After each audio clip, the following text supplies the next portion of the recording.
My name's Eric, aka Captain Redbeard. I run Captain Redbeard Seeds, and it's been a long time. 10 years on the seed bank, officially. So 2015, did you start right when it legalized? Well, no, that was the thing with the seed banks is we didn't have to get licenses right out the gate because there's nothing to regulate in seed form, so I kind of tried to jump on that. Yeah, so you're ready to go just right out the gate. Yeah, and also we can deal with all 50 states and other countries, nice. Depending on their laws. So it's been interesting, before we jump into too much of this, but just as a side note, I've found it fascinating that some states that are coming on board have no idea if seeds should be legal or if they are legal. Yeah. And it seems like, I know even you personally, you've had to kind of educate people that should be knowing what the rules are on whether legally you can sell seeds. What's your perspective on that? Well, they're federally legal, and they have been since 2019. But even before that, you would see these same exact seeds in hemp seed for birds. Like, you could package these and sell them at Walmart. But the states want to push the narrative that you're only allowed to do this licensed because they want a piece of every seed sale, which we pay anyway when we file our personal taxes. Right. So I feel like they should just stay out of it, personally. And they've never really kind of come after you? Oh no, I've actually talked to a representative from the DEA, and he told me, and they even did a press conference on it, that they're leaving seed banks alone because there's nothing in seed form that they can regulate.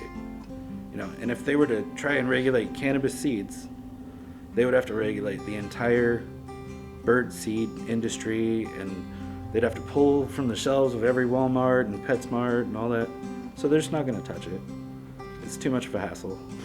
Yeah, and it seems kind of crazy that we're even talking about the seeds of a plant that nature provided us should be have any restrictions on it, right? Or even cannabis, if you look at it that way. Yep. So what are the origins of Redbeard? I kind of heard off camera a little bit here that your father had something to do with it, or? So my dad, I don't even know when he started, but we come from a long line of farmers. My great-grandfather was a corn farmer, and my grandpa was. And then when they moved here to the West Coast, my grandpa became a preacher, and my dad was a hippie, 70s hippie, didn't follow any of his preacher dad rules. And one of the biggest parts of that for him as a teenager was smoking pot. He wanted to stick it to the man, his father. Yeah. But he started growing, it must have been late 60s. Yeah, something about cannabis and authority. I have that too. Me too, actually. Yeah. Now he would grow tomato mazes out on his property, and then sprinkle in cannabis plants all over here and there. So he kind of gave you the inspiration for seed hunting and doing all that stuff. Oh yeah, he was the guy that would get a wooden matchbox, and a tiny bit of pollen in there, and before he knew that moisture killed pollen, he would lick the match tip and dip it in the box and go pollinate 1 or 2 branches here and there, and it would still work because there was a lot of pollen.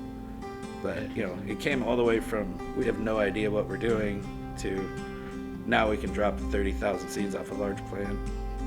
Wow. With quality seeds. Yeah. No, it's funny because so many people grow marijuana, but then there's these Frankenstein boys. One comes around and it's like, oh my God, kill it immediately, and we never want to see it again. Yeah. So it's funny from that perspective. You guys. That is funny. Yeah, I grew medical for a lot of years, and we never wanted the males around. It'd ruin everything. Right. Yeah, we had a lot of people in Douglas County too, where when the big hemp stuff was happening, they would be pollinating and people's farms just down the road because that stuff floats down. So. Yeah, you got to be careful. Yeah, absolutely. No outdoor pollinating. Yeah. Don't piss off your neighbors, man. Yeah. So as far as legacy, you've been doing this a long time. What does the word legacy mean to you as far as the cannabis industry? It means a lot to me. I think about where we started first, just buying seeds overseas, and how nobody really had access, not real access. And I want that to be true here. You know, there's lots of pop-up seed companies, but you know, it's a lot of copycat genetics, and most of them are actually selling seeds they bought from overseas. They're just resellers, which is fine. It's a business, but I want people to be able to buy real quality genetics and be sure of what they're getting. You know. Yeah, it seems to be an issue with the seed companies. As you could say, a seed is anything, right? I mean, weed too. I mean, we have the same problems with people are like, hey, this is Bubba Kush, and you're like, is it though? And you're like, yeah, You know, I don't think so. Yeah. So how do you deal with making sure that you know your sources and where you're getting it is where it's really from? Well, I mean, I make all my own. So all of it's 100%. Yeah, 100%. In-house. Yeah, and you know, and I only tend to breed clones or seeds that I grow, but clones, they have to come from a really verified place. There's only a few people that I trust that, you know, this is what it is, and they're old school growers too. They're just not in the game to mess with people. Yeah, we're pretty verified. Yeah, and that kind of leads me into the second question for E, which is ethics. You know, and I find that the reason we kind of pose this question is just because, to me, cannabis itself should lead people to be more ethical. But then you're surprised there's a lot of people that aren't. That maybe they're not coming from a cannabis-oriented place. Yeah. How has cannabis affected your personal ethics, and what ethics are important to you as far as the production and consumption of cannabis products or seeds? I think, like I was just saying, making sure people get what they want or what they're looking for. That was a big deal to me because I don't know how many times I ordered seeds from Spain or the UK or whatever back in the day when we were just trying to figure it out, and it was never what they said it was, you know. And it was a lot of money and took months and just a big pain in the ass to not get a good result.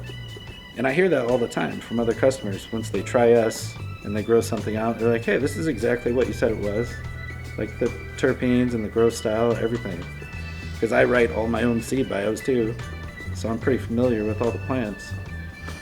That's a big deal though, like actually getting what you paid for. Yeah.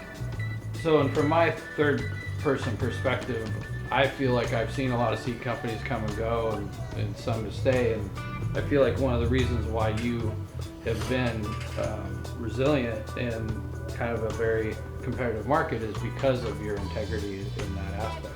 I really believe that. You'd agree with that? Yeah, it's I mean, I don't talk down on other banks or anything, and I won't, but I see that probably every day from different customers. Well, you know, we bought 20 packs or something from you and had a good run. We tried somebody else, like 10% germination, and then what grew was not even what we ordered, you know, and then they come back, which is great for me. I think it should just be everyone's policy, like just make something good, and people will buy it. Yeah, and you know, it's funny, I'm a business owner too, and our integrity for the cup has been our secret sauce, because we just doing the blind judging, and you know, sponsors don't win automatically. They got to earn it. I love that about you guys. Yeah, and that's honestly what's kept us, I feel like, afloat with all these other cups coming around. So I get that, and I think it's actually an important thing that just having the right intent can help you be a better business and stay competitive. As far as growth, can you describe your personal business growth as far as it relates to cannabis since you've been doing this? Personal growth? I've learned a lot about not giving up. I'll tell you that. 'Cause owning a business is not for the faint of heart. You know, there's nobody telling you what to do. And, you know, you can rely on friends that maybe have some knowledge, but it comes down to you're the boss. You're the one that's going to lose. So I've grown a lot. Persevering through terrible, shitty days or losing everything you got. That's been a big growth thing for me that I wasn't prepared for, I don't think, you know, when I started. And you can't just go to work and then get an exact paycheck that you know what you're getting. yeah. If you're not paying yourself, you're not getting paid. Yeah. And sometimes you put the work in and there's still no money. Oh yeah, there's no money a lot of time. Right. What accomplishments have you attained as far as I know? I'm sure your personal accomplishment really is hearing these people kind of tell you how appreciative they are of what you're doing. But what do you consider your personal accomplishments that you've attained? That's actually exactly what came to mind when you said that. No, it's awesome. I love hearing that stuff. Just random people, they're strangers from all across the country, and they'll get a grow down under their belt with my seeds, and I'll get a review or a nice message or email saying how just finding us was a huge deal because they got what they wanted and it turned out great. That's one of my favorite things. That every morning open the emails. There's always a bad one here and there, Of course. but there's about 90% good. Well, I love when they get bugs and blame it on you. Oh yeah. That never happened, right? I think the worst one is I only got 2 seeds out of a 5-pack to germinate, and I'll talk to them a little bit about it. I'm like, well, my heating pad was set on 94 degrees, but it must have been your seeds. And I replaced them anyway. Yeah. Only once though. In the Arizona desert, and I was Oh yeah, surprised. stepped on them in the dirt. Yeah. They didn't even grow. Yeah. Yeah. I would say that cannabis is definitely mediocre. Cannabis is super easy to grow, but you got to get it to the grow part first. Yep. Just throwing seeds isn't going to work. As far as community goes, and I see you as kind of one of the people, kind of like us, where we bring the community together, and you're almost kind of the leader, so to speak, of your Redbeard seed community because you've got all these people. What does the cannabis community mean to you in the broader sense, as far as Oregon as well as your community? Yeah, what do you think of that? Well, I think it's like a hard thing to measure, like to see numbers on a paper and be like, well, this is how big of an effect you're having. But a good way for me has been, I deal with a lot of social media stuff, and just seeing our follower content go up, and just knowing that those people, they can all talk to me. It's a lot sometimes, but I work really hard to keep that community together and to speak to everybody. And I feel like I'm the only seed bank owner I know that answers face-to-face customers. Yeah, and you're really the face of the company too. I mean, it's. And I wanted it to be that way. It's a little stressful sometimes. Yeah, you can't just hire a guy and be like, hey man, you be Captain Redbeard today. Yeah, right? exactly. It doesn't work. You open 200 messages and you're like, all right, here we go. Yeah, it's not easy. As far as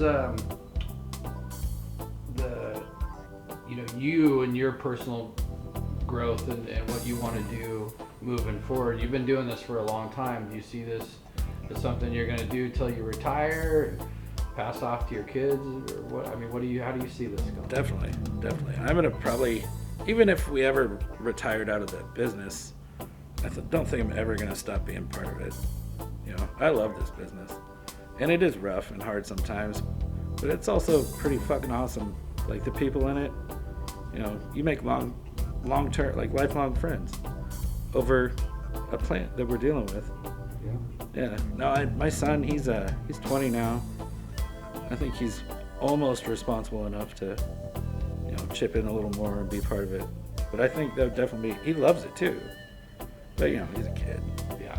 Running amok. Yeah, I do music and trying to get my kids like, oh, Dad does music. I don't want to listen to music. Oh yeah. So it's like it's hard to find the kid that actually wants to join you in the adventure. Well, that was one of my main things when I was a kid. I didn't want to do anything my dad did. Right. But then we bonded over growing weed, and we worked together through medical for like 10 years every day, and it was probably some of the best parts of my life. A lot of fighting, but it was pretty awesome. Yeah. Oh yeah.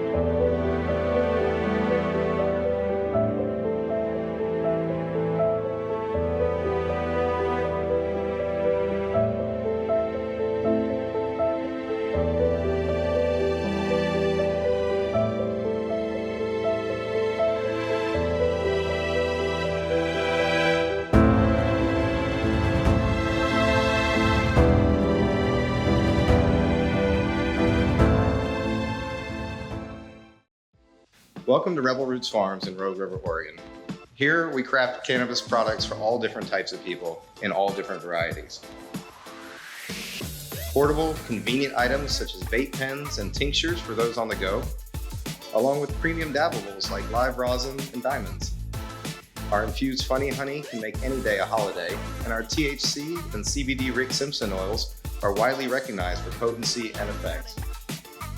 We focus on capturing the natural essences of the whole plant with full spectrum extractions and natural cannabis terpene infusions.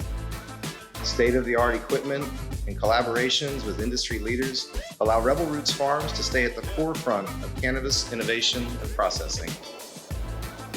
We hope you enjoy our products as much as we enjoy making them.